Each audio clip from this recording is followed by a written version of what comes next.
cristãos herdaram isso de quê? Pois os primeiros cristãos vieram do judaísmo. Então a influência judaica, eles conheceram no cativeiro as consequências da idolatria. Nem mesmo os judeus alexandrinos, influenciados pelo helenismo, usavam imagens em culto. Segundo, por que a igreja cristã primitiva não usava imagens em seus cultos? Invisibilidade de Cristo e do Espírito. Porque me viste, creste, bem-aventurado quem não me viu e creu. Não andamos por vista, mas por fé. Segundo aos Coríntios 5,16, a ninguém conhecemos mais segundo a carne, não conhecemos Cristo segundo a carne. E o Didaquê não confirma nada do que o Ariel falou. É tudo engano, é tudo invencionista da igreja romana. Jesus encarnou e não deixou nenhum ensino que se permita entender a possibilidade de se fazer imagem dele. Ele assumiu a natureza humana, mas não forneceu modelo a escultores nem pintores. Ele não veio revogar a lei, nem os profetas, e a lei e os profetas é contra o uso de imagens culticas. E Pedro disse que, 1 Pedro 1,8, a igreja não vê Jesus, mas ama Jesus sem ver. Não é lícito ter imagem de Jesus na igreja, porque sua natureza divina não pode ser retratada. Seu corpo, como agora, é glorificado. Então, peraí, para ele nascer de Maria e ser Theotokos, que Price questiona esse dogma do Theotokos, para ele nascer de Maria, para ela ser mãe de Deus, as duas naturezas têm que estar unidas, mas para fazer imagem se separa a natureza de Jesus. O que tem aqui é humano e divino, mas hoje ele é Deus. A imagem expressa da divindade está naquele que está glorificado à direita do Pai. Vamos para a pergunta do chat para o pastor Eliseu. Vamos lá. Vamos lá. O Marcos Vinícius Ramos, ele perguntou para o pastor Eliseu: eu cresci ouvindo que idolatria é se ajoelhar para uma imagem, mas hoje em dia parece que tem gente que idolatra dinheiro, político, famoso. Como que eu sei na prática se alguma coisa já virou ídolo no meu coração? Quando isso domina sua vida, quando você depende disso e não depende de Deus, quando sua boca fala do que seu coração está cheio, quando você não vive sem isso.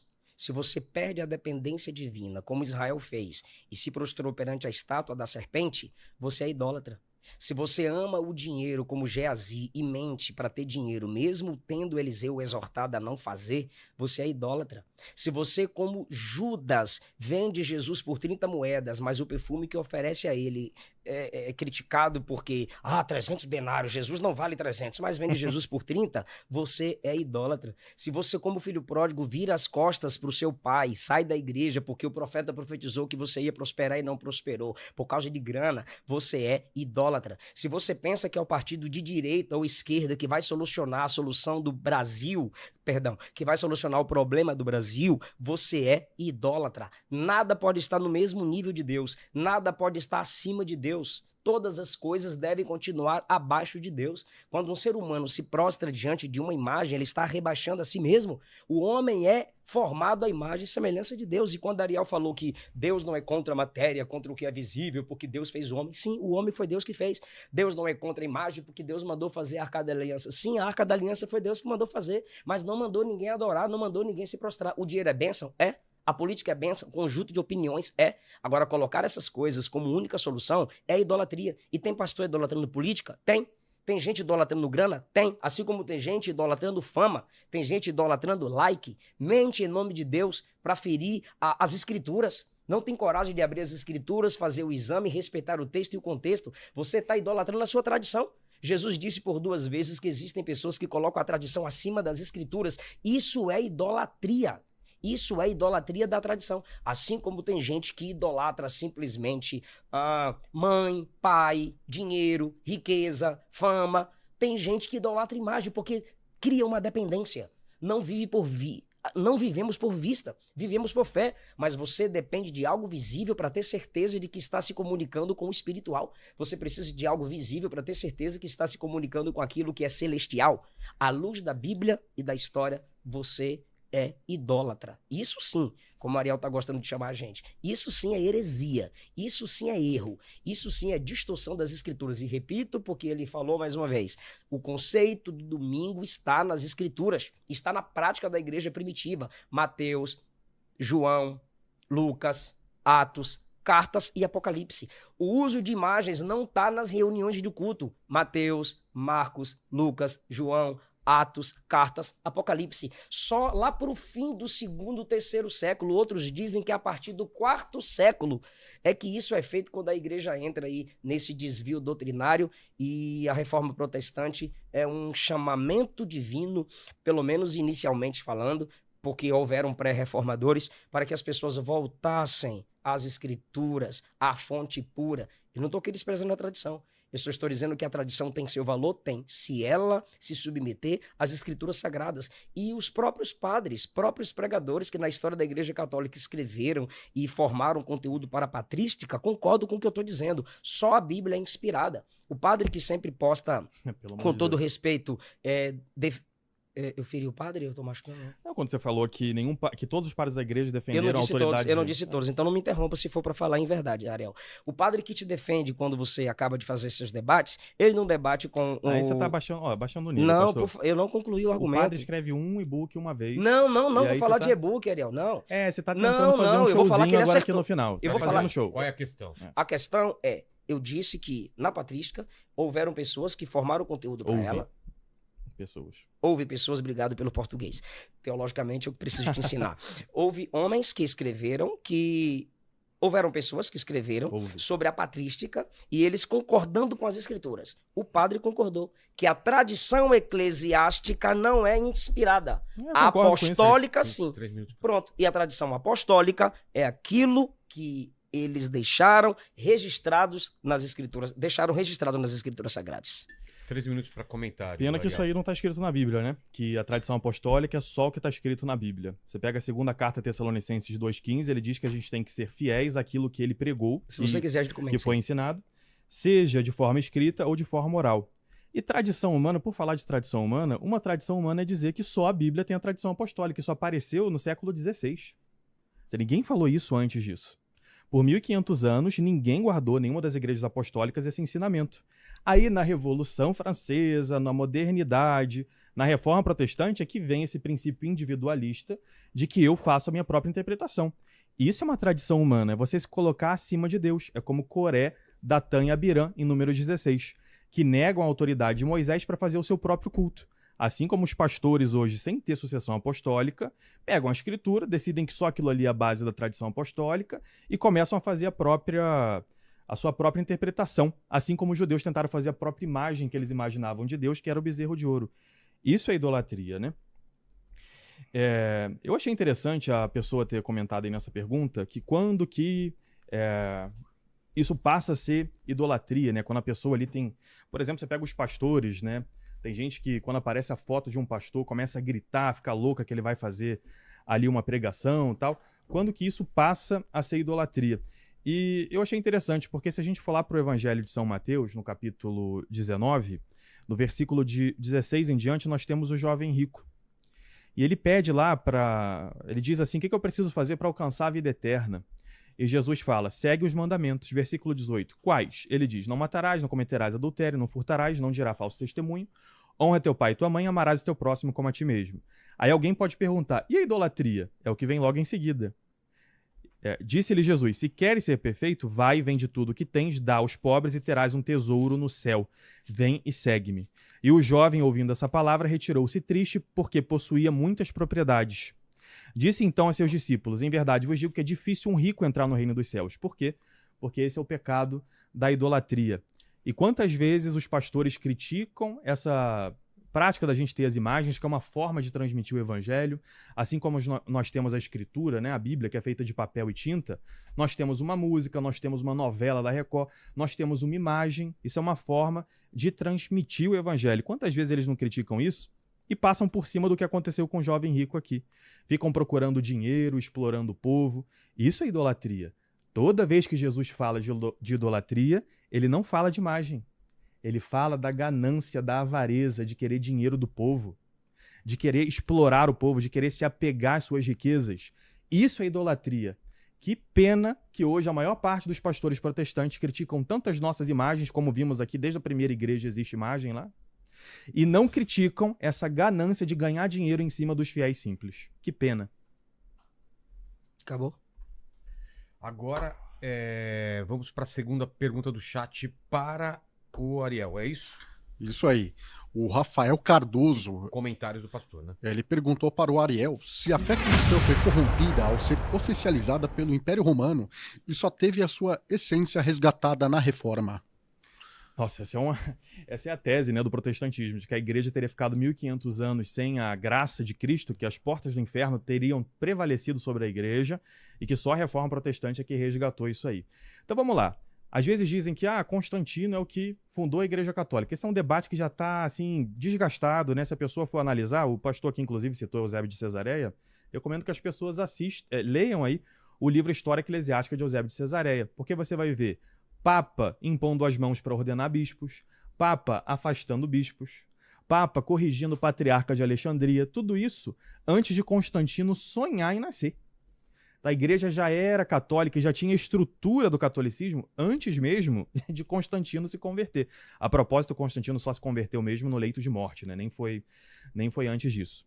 Pega, por exemplo, as cartas de Santo Inácio de Antioquia, que era discípulo de São João e sucessor de Pedro em Antioquia, e ele vai citar lá que a Eucaristia deve ser feita com o bispo. Ele já cita a estrutura que nós temos até hoje na igreja, que é de bispo, presbíteros e diáconos. Ele já vai falar dos sacramentos, a própria Didaquê, né, uma que diz que pode se batizar com o derramamento de água em vez da imersão. Então nós temos vários documentos antes de Constantino sonhar em nascer que mostram que a igreja já era católica. O que acontece depois do século IV é que as perseguições à igreja começam a reduzir e, finalmente, eles começam a poder construir igrejas públicas, começam a reunir todos os bispos para conversar sobre as dúvidas que apareciam na fé. E detalhe, eles chegavam lá à condenação de heresias, por exemplo, a heresia ariana, né, foi a primeira que foi condenada em concílio. O que acontece com Constantino é que ele foi um instrumento ali usado por Deus na história para que se parasse a perseguição aos cristãos. E finalmente você podia se reunir. Se você pegar a primeira carta de São Clemente aos Coríntios, por exemplo, ele que foi o nosso quarto papa, que foi ordenado por São Paulo, sucessor de Pedro em Roma, né? Ele manda uma carta para os coríntios para intervir em uma crise que estava acontecendo lá, com os leigos queriam tirar o bispo e fazer a própria interpretação da escritura. Talvez isso aí soe alguma coisa para vocês que vocês conhecem. E a primeira coisa que ele fala é pedir perdão por não ter intervido antes, não ter exercido o seu poder papal antes, porque havia muitas perseguições em Roma. Então o que nós temos é o primeiro escrito antes ainda, quando o apóstolo João ainda estava vivo, de um papa pedindo desculpa por não ter feito essa intervenção antes. Então nós temos uma igreja plenamente católica em operação antes de Constantino. A diferença é que depois de Constantino, por não ter mais essas perseguições, a igreja finalmente consegue se reunir. Constantino convocou o concílio de Nicéia. Ele pediu que os bispos se reunissem porque ele via que o cristianismo podia se partir e ele tinha uma dúvida, inclusive. Ele tinha dúvida em ser ariano ou ser católico.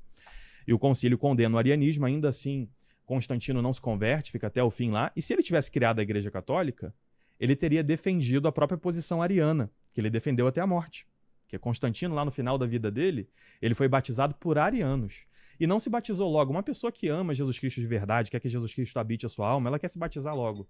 E Constantino não. Então assim, Constantino fundou a Igreja Católica. Cadê as definições dele no Concílio de Nicéia? Por que ele não defendeu a própria visão ariana que ele tinha lá? Então o que ele fez foi só ser um instrumento para que a perseguição parasse e a igreja pudesse florescer. Outros imperadores foram usados ali na história ou por Deus, ou às vezes até por tentação dos demônios, para atrapalhar a igreja. Um exemplo disso são os imperadores bizantinos do século VIII, que tentaram proibir o uso das imagens. E nesse momento a igreja se levantou para defender a ortodoxia, para defender que Cristo agora é visível. Dessa forma, nós podemos representar a Cristo. Você consegue imaginar Jesus Cristo aí na sua cabeça? Consegue. Por quê? Porque Jesus Cristo é Deus e homem você consegue imaginar. Então eles defenderam isso. Assim como outras coisas foram ameaçando a igreja ao longo do tempo. Por exemplo, a gente tem o São Jerônimo, que é tradutor das escrituras no século V, ele fez a tradução da Vulgata. Vulgata quer dizer comum, que era o latim, a língua mais comum da época, né?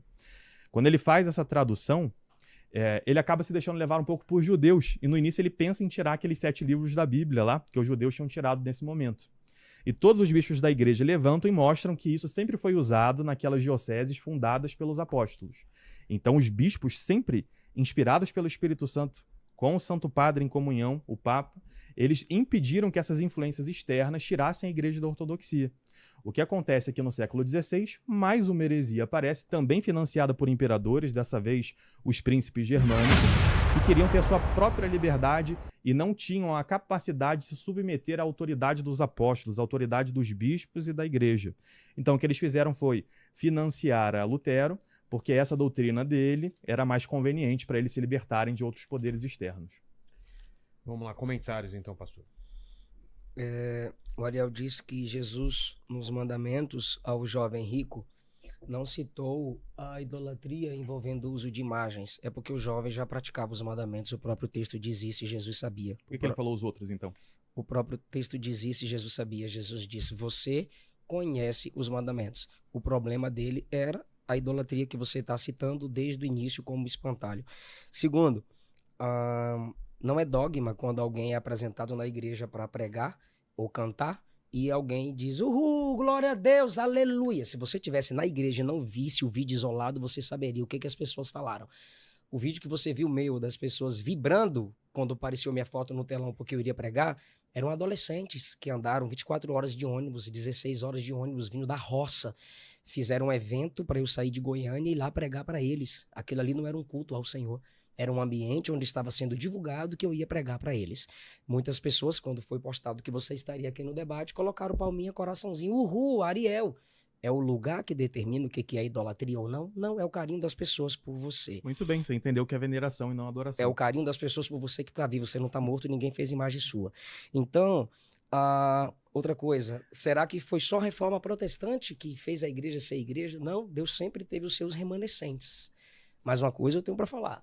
Deus vai punir papas, Deus vai cobrar teólogos, pregadores e padres que sabiam da verdade e escondiam as escrituras das pessoas. Proibiam acesso. Mas as pessoas não tinham sabedoria. Ensinem vocês. As escrituras foram dadas aos pregadores para que eles ensinassem, para que eles falassem as escrituras. Eu aprendi a ler com a Bíblia.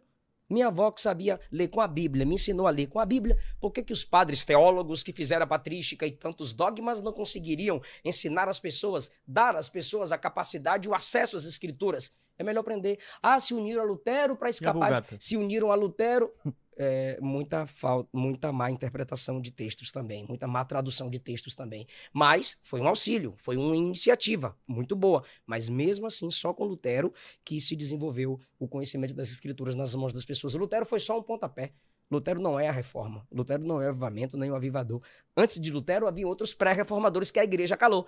Isso mostra que Deus estava lá através daqueles perseguidos, através dos mártires que a própria igreja fez, tornou, causou. Mostra que Deus estava sempre falando no meio do seu povo. Deus tem sempre os seus remanescentes. O versículo que o Ariel gosta, né? A voz de Deus ecoa em toda a terra. Hebreus capítulo 1 diz que o Senhor está sempre falando. Então, com certeza, a igreja não se tornou igreja só com a reforma protestante. Deus já vinha despertando o seu povo, já havia muita gente orando, sangrando, morrendo, sendo torturadas, e as pessoas ao redor estavam percebendo, alguma mudança está vindo aí, e essa mudança veio.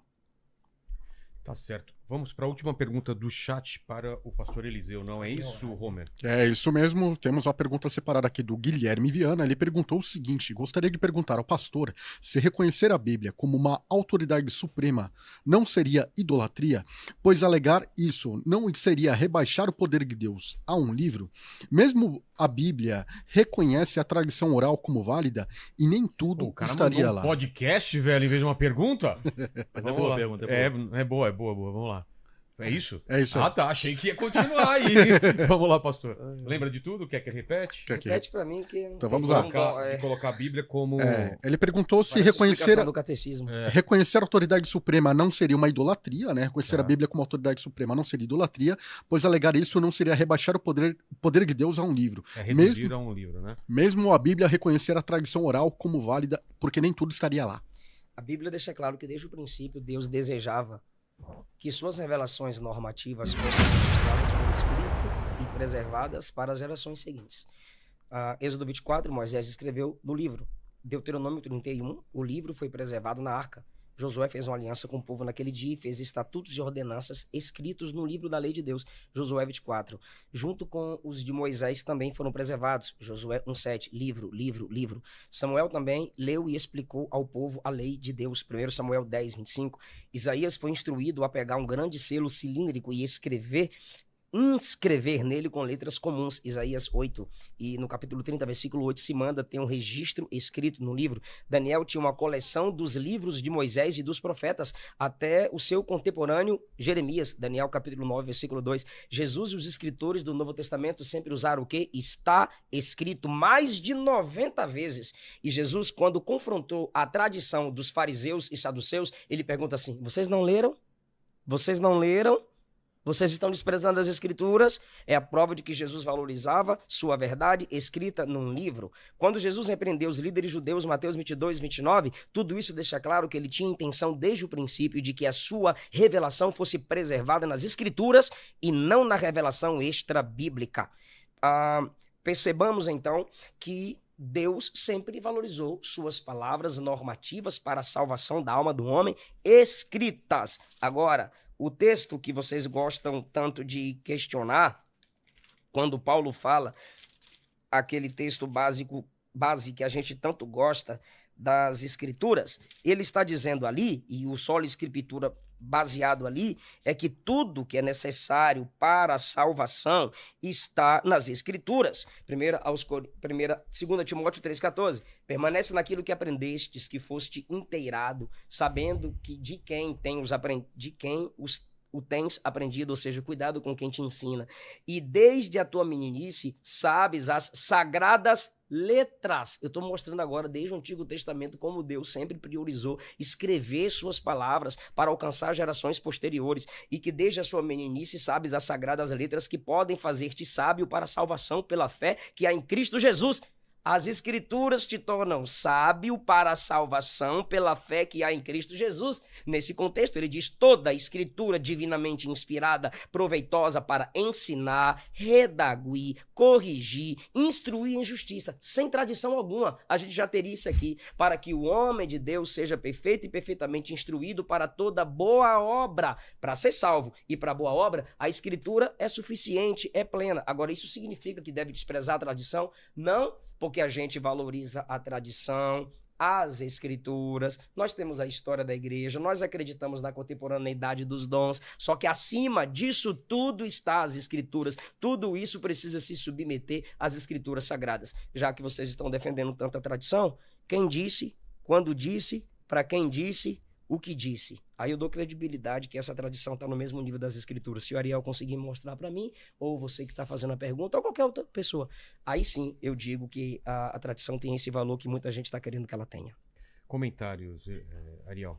Vamos lá, alguns comentários aqui, né? Eu acho que a pergunta é muito boa porque realmente os protestantes às vezes nos acusam, né, de que a gente dá atributos divinos para os santos, sendo que Pedro, na segunda carta dele, capítulo 1, versículo 4, diz que nós somos chamados a ser partícipes da natureza divina. Ou seja, realmente, quando nós participamos, recebemos a graça de Cristo, de algum modo nós participamos da sua vida. Versículo 4. Capítulo 1. A gente participa da sua vida divina, né? Depois, ele falou sobre que Deus sempre quis que fosse escrita a sua palavra, né? E aí cita várias coisas do Antigo Testamento, e realmente, né, parte do Antigo Testamento a gente sabe que foi escrito pelo dedo de Deus.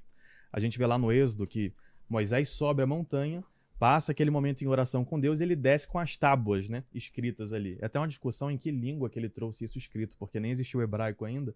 Pode ser que seja até em hieroglifos ali egípcios. Só que quando a gente vai para o Novo Testamento, tem um paralelismo grande entre Moisés e Jesus, né? Moisés, ele é uma figura também de Jesus que deveria vir. Lá em Lucas, no capítulo 6, nós temos Jesus subindo a montanha e passa a noite em oração. É quando ele vai começar a vida pública dele. Igual quando o judaísmo começaria a sua trajetória no deserto. E quando Jesus desce de lá, da montanha, ele não desce com as tábuas do Novo Testamento, com a lista de livros que vão compor o Novo Testamento. Ele desce com o nome de 12 apóstolos, nome de 12 pessoas. E ele vai dizer para essas pessoas depois, em Lucas 10, versículo 16, quem vos ouve é a mim que ouve, quem vos rejeita é a mim que rejeita. E ele vai dizer em Mateus 18, que tudo que ligares na terra será ligado no céu. E que se alguém não aceitasse a correção da igreja, que seja tratado como publicano e pecador. E ele também vai dizer, na carta a Timóteo, que ele deve escolher outros homens para impor as mãos, que ele não deve impor as mãos sobre qualquer um. Por quê? Imposição de mãos tem poder.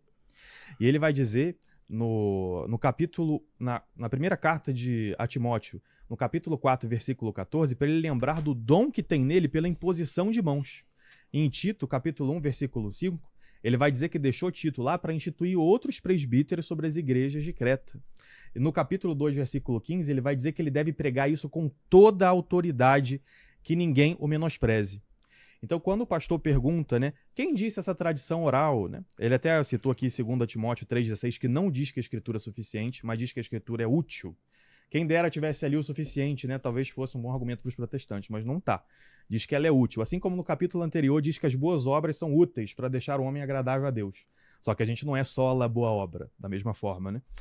Ela não diz isso. E na segunda carta aos Tessalonicenses, capítulo 2, versículo 15, nós temos: sigam as tradições orais que vos deixamos, seja ela escrita ou oral. Seguir as tradições que foram ensinadas. Então, quem disse? Quem é que falou a tradição oral? Os sucessores dos apóstolos, a quem Paulo diz aqui em Tito, capítulo 2, versículo 15, que preguem com toda a autoridade. Por isso nós cremos neles.